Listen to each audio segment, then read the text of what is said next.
ته خو دا پټو راباندې واچوه بیخي مې د اوږې مړې دي اوس درځي یاره ځوانه په ژوند باندې څه خورا هغه څه ولاړ سوی هغه بل پټوم راباندې واچوه بیخي مې د اوږې مړې دي یخ مې کېږي ځوان بیا چیش دی خو ملګري دي دی ستا به ملګری ته چپ سوی ګړی ښه سمه ده تود شوې ته ولاړ سو هغه تګدانۍ راوړه عجبه لټان دی تا نه دي خو درته را اخلي ته خو در موږ لا لټ یې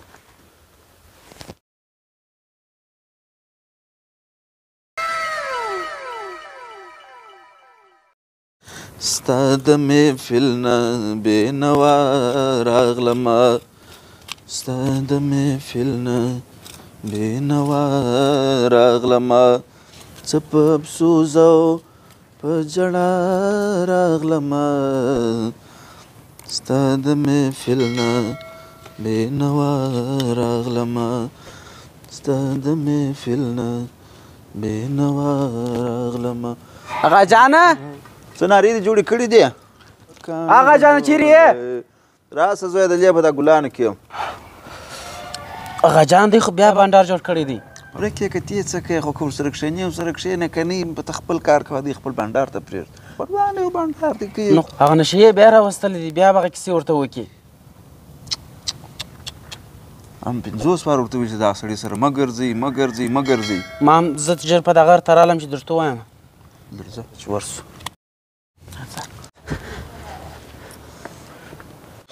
څه کیسې دي ته کیسې وکړه ولا خیر و خیرات دی دا بیا ولې داسې کوې دا بره ښه خوند کوي سړی ښه نشه کوي دا وار مې داسې نامیان چرس راوړي دي دغه اول لاس دی خاصه مزاري دا پرېږده دې صفتونه او تا علاقه دغسې نور بانډار وکړه وایم ته څه د دغه په ارزښت پوهېږې که یا هغه ستا د نامیتوب کیسې وکړه نامیتوب کیسې خو به هم درته وکړمه ګوره دلته دغه وینې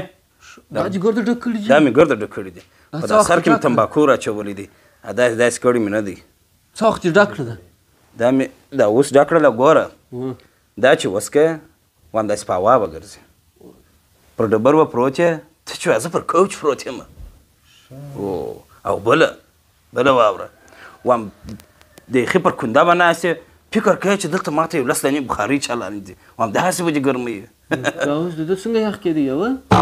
خو ما دغه ورته ویله ګوره ما در اوسه سګرټۍ نه دی والی چې ویې وم بیا نو ګرمۍ ته ګوره تاسو به لا راسره ګرم یاست یو کوټ دی 2 پټوان دي وروره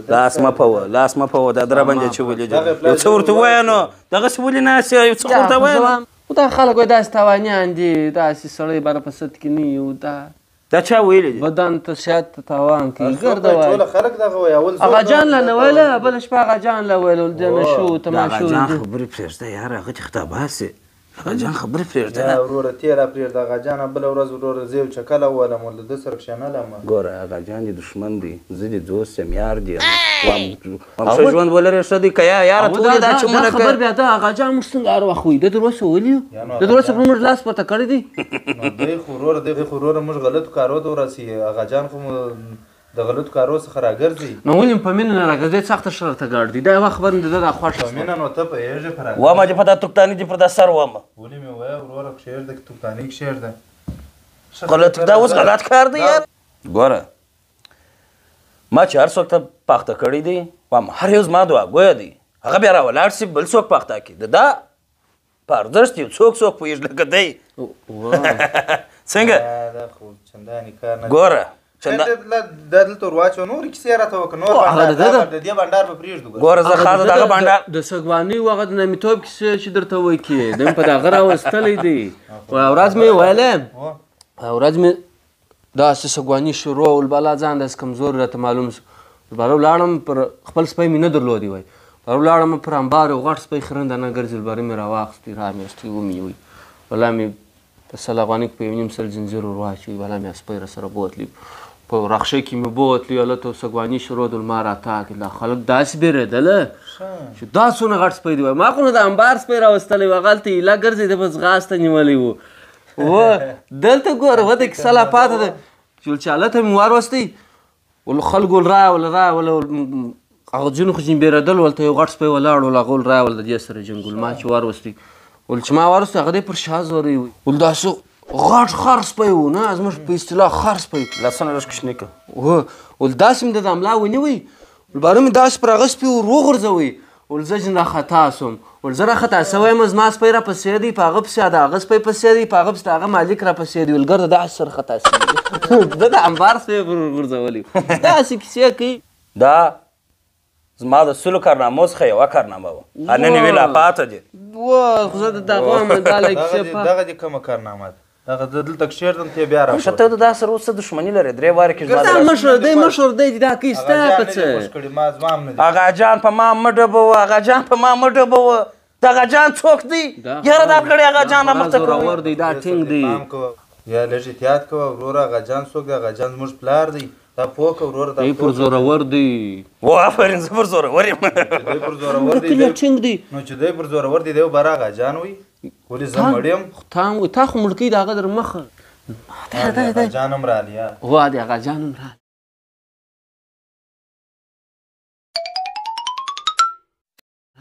دغه اغا جان دی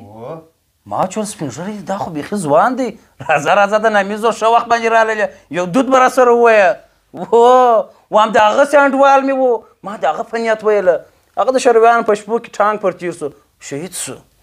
لیرې د ده د بشره لیرې د ده د بشره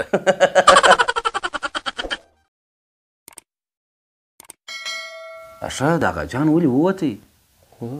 کار یې دی نو کار یې دی اونه بېرته راځي بیرته راځي کار لري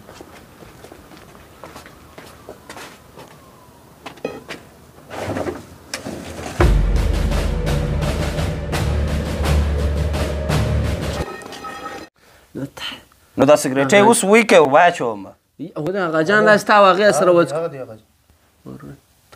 دا سوټۍ څه پکوي دا بخاري برابرې چون بخاري به اوس ګردو تور وښي دا دغونه راوځه هله هغه جان ده هله نیسه راوځه ګوره زما کوټ پرېږده کوټ پرېږده څه خطرناک هغه جان راورسېده زه به نه نسم تللی راځه څنګه نس ورځه درځه موږ درته ولاړو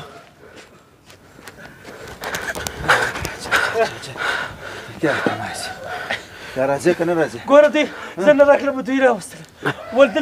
ودلته شجې هغه جانه مېوه په جې مه وه په جې ګجنیکۍ څه پکې په دغې ووایه دا ښه تغمه پکې جوړوي شور ونه خورې شور ونه خورې بیا نه کوم پر ملا مې ونه وایه څه خطرناک هغه جان دی ځه بیا ځوانان خطا وحسه بیا کشران ته غلطي هغه جان څه دی چې په دا اوسپنه نه جوړولي که نه د ګجني فلم امیر خان به جوړ کړی وای نور لګا سلام